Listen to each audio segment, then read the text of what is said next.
The H-1B housing crisis gets more insane the deeper you look into it. So according to the National Association of Realtors, for the year of 2025, Indian nationals spent $2.2 billion on houses in the United States. Now, apparently the biggest misconception is that the H-1B program is temporary. It was created for temporary visa workers to come over to the US and maintain jobs and work and then eventually go back to where they came from. Well, now, as many of you have become aware, the H-1B visa program is being used as a loophole to stay in America. But this isn't just something that you and I are aware of, because the banks are also aware of it, considering they're just giving away 30-year mortgage loans to these H-1B visa holders. Now, out of the $2.2 billion, 97% have lived in the United States, and 67% bought a home and made it their primary residence.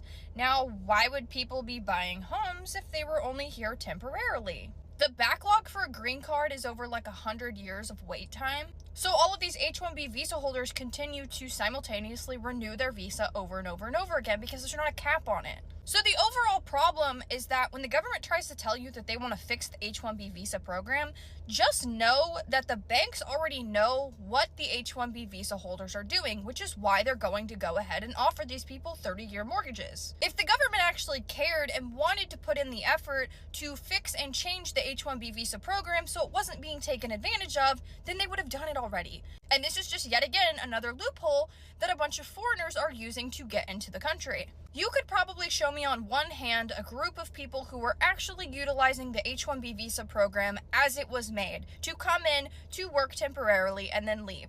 But the majority of people using it, per the data, show what everybody has been saying, is that these people don't come in temporarily. They come in, they buy homes, and they stay here. But they just don't want to put in the time and effort to become American citizens.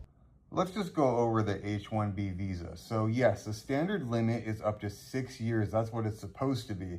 But they've been abused for so long, and it's become so normalized that I don't think a lot of people even realize that these things are supposed to be temporary anymore.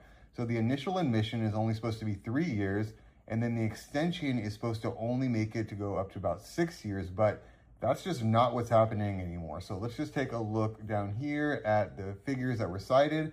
So according to the National Association of Realtors, it looks like, yes, $2.2 billion worth of existing homes were purchased by Indians. That is shocking. If we look at the primary residency that was cited, yes, there were Indian buyers and the primary residence was 66%. So a lot of them, what that means is that they are actually living here in America. This is their primary residence. They are not in India. They're not flying back to India. They are making America their primary home. So how are they doing this if they're only supposed to be here for 3 years or 6 years? Well, again, we can just take a look here at what is really going on. Beyond 6 years for the H-1B visa is allowed and common. So what they're doing is they're just renewing these things forever, and somehow it's allowed to happen, and then the banks are letting them buy 30-year mortgage homes.